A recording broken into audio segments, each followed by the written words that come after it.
Halo Sobat Investor, bagaimana kabar Anda pada pagi hari ini? Bagaimana pula kabar portofolio Anda seiring dengan kondisi indeks harga saham gabungan yang kembali dalam tekanan aksi jual seiring adanya sejumlah sentimen negatif yang ada di pasar? Sekaligus juga mungkin jadi alasan atau mungkin jadi peluang bagi sebagian pelaku pasar untuk mengentas keuntungannya dari pertumbuhan indeks pada beberapa waktu lalu. Ya, berjumpa lagi bersama kami dalam program Ticker Talk edisi Rabu 29 Juli 2026 bersama saya Taufan Sukma. Sobat Investor, sebagaimana kita tahu indeks harga saham gabungan atau IHSG pada penutupan perdagangan kemarin Selasa 28 Juli 2026 kembali harus berada di zona merah dengan pelemahan sebesar 55,19 poin atau 0,89%, sehingga pada sore hari kita bisa lihat indeks parkir di 6.130,59. Pelemahan kali ini melanjutkan tren serupa yang sudah terjadi sejak awal pekan, di mana indeks terus-menerus berada dalam tekanan. Betapa sebagian pelaku pasar mulai intens untuk melakukan aksi jual sebagai aksi profit taking, ditambah lagi dengan sentimen yang muncul di awal pekan, di mana Gubernur Bank Indonesia yaitu Pak Peri Warjio memutuskan untuk mengundurkan diri.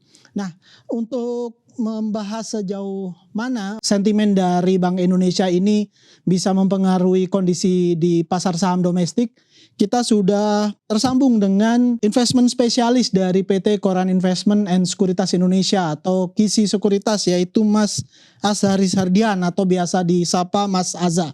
Selamat pagi Mas Aza, selamat bergabung. Selamat pagi Mas Tawan, terima kasih undangannya. Terima kasih juga atas waktunya Mas Aza. Bagaimana kondisi hari ini dan market kita kembali melemah nih Mas. Menurut Mas Aza sendiri apa yang sebenarnya terjadi di market kita pada pekan ini gitu? Iya, kalau kita lihat market kita kemarin itu minus 0,8 sekian persen gitu. Dan ini sebenarnya kalau kita lihat reaksinya itu bukan hanya tentang pengunduran diri Gubernur BI ya. Karena kalau kita lihat pengunduran di hari Senin itu IHSG cukup resilient sebenarnya, cuma melemah tipis gitu. Nah, pengunduran di Gubernur BI ini Pak Peri itu cuma menambah layer ketidakpastian di market gitu. Jadi sebenarnya market wait and see untuk keputusan The Fed pada tanggal 29 Juli nanti, yang mana pasar memproyeksikan The Fed akan menahan suku bunga. Nah, itu yang pertama. Yang kedua adalah keputusan dari Bank of Japan itu di tanggal 31-nya juga ada, dan itu juga akan ditunggu oleh market. Di pekan lalu kalau kita lihat itu likuiditas pasar itu udah mulai pulih, sudah berada di atas 12 triliun per harinya, dan 2 hari ini memang masih berada di bawah 10 triliun lagi gitu. Jadi ini kalau kita lihat ya pasar masih wait and see lah keputusan The Fed dan Bank of Japan nanti Mas. Baik. Nah, kalau dari ranah global begitu, keputusan The Fed kita masih akan tunggu, dan pelaku pasar ekspektasinya agar The Fed rate ini akan ditahan. Nah, kembali lagi ke kondisi dalam negeri Mas, walaupun memang mungkin seperti Mas Azza tadi bilang, posisi di Senin itu bahkan ketika Pak Peri Warjio mengundurkan diri, pertumbuhan atau pelemahan indeks cukup tipis begitu. Tapi sebenarnya kalau melihat dari peluang ke depan, apa sih sebenarnya yang diharapkan oleh pelaku pasar, atau mungkin skenario apa yang sedang ditunggu oleh pelaku pasar terkait dengan suksesi kepemimpinan Bank Indonesia ini begitu? Sebenarnya yang ditunggu oleh pasar itu bukan hanya tergantung pergantian orangnya gitu, tapi adalah pergantian narasi BI nanti. Jadi suku bunga BI nanti bagaimana itu kebijakan moneternya gitu.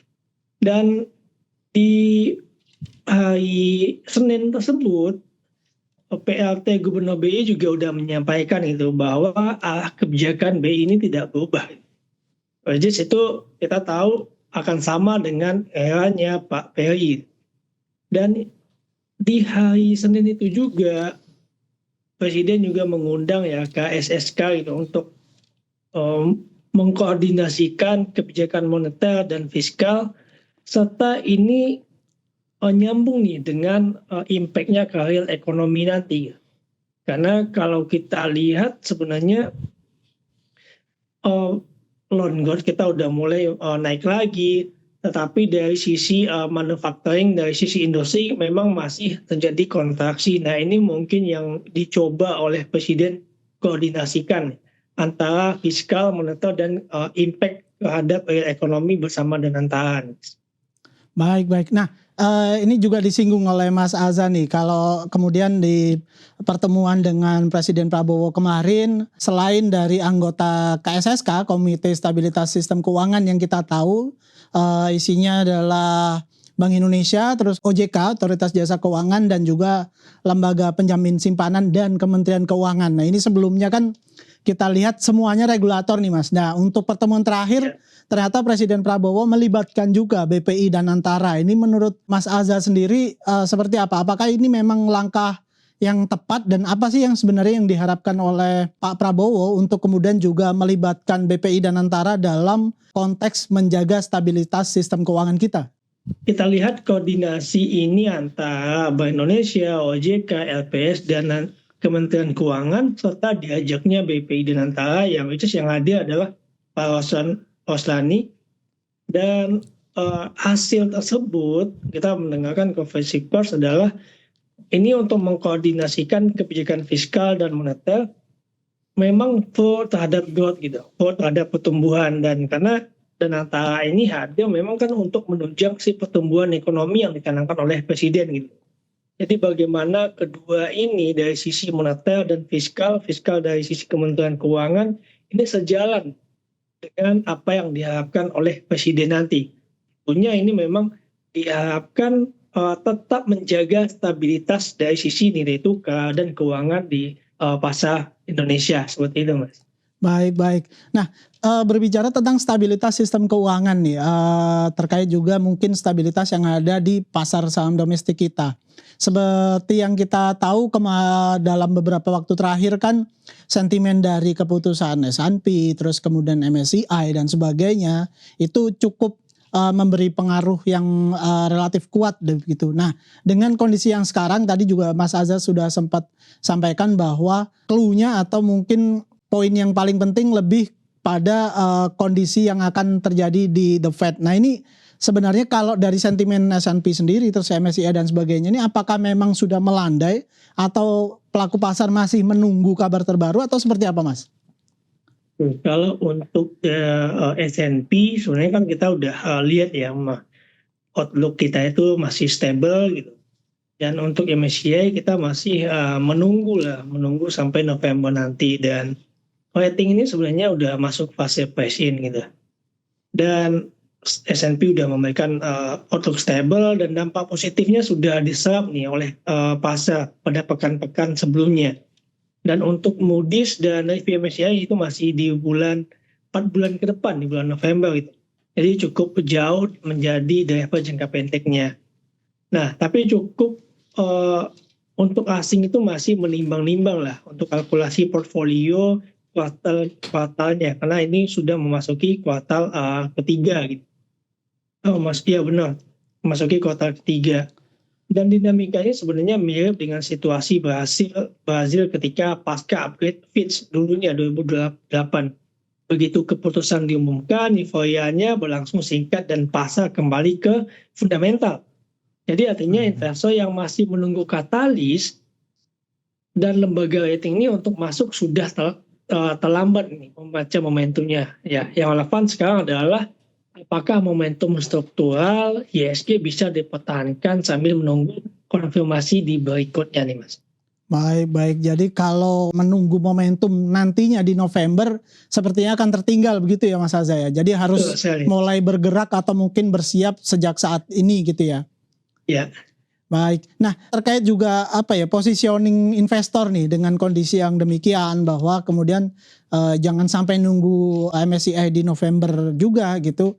Atau mungkin juga kondisi pasar yang demikian masih menunggu posisi the Fed rate, terus kemudian di dalam negeri juga kita masih menunggu sosok pengganti Pak Peri Warjio siapa nih dan sebagainya. Nah, ini menurut Mas Azza sendiri ada nggak suggest atau mungkin guidance yang bisa dipegang oleh investor untuk dengan kondisi pasar yang demikian apa yang sebaiknya dilakukan gitu?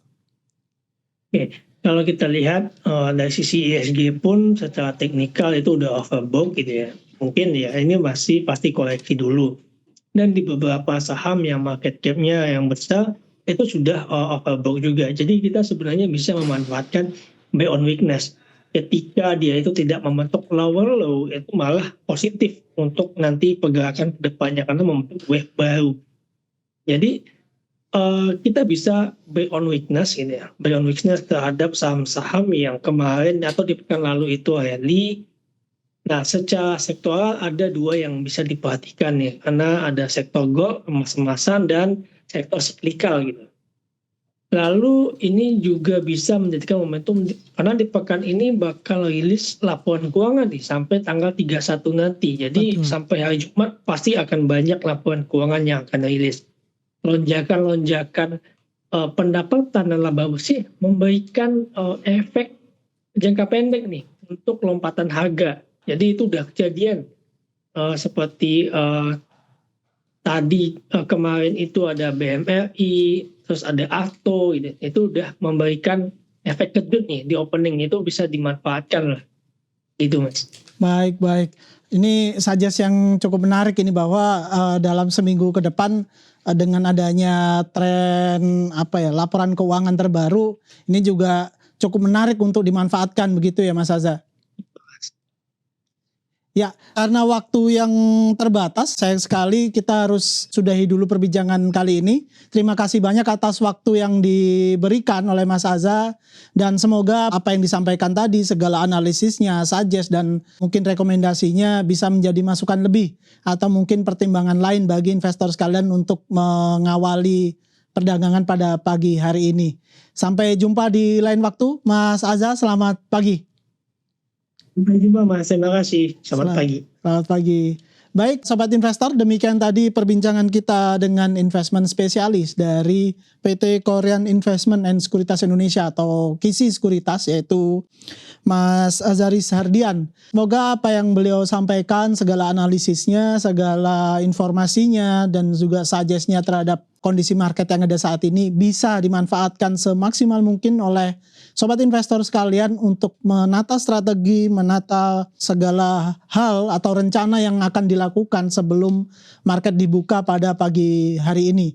Terkait dengan hal itu, kami selalu sampaikan bahwa segala keputusan berinvestasi baik itu jual maupun beli saham itu sepenuhnya berada di tangan Anda Sobat investor.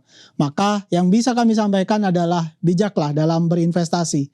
Sekian dari kami, saya Taufan Sukma, sampai jumpa.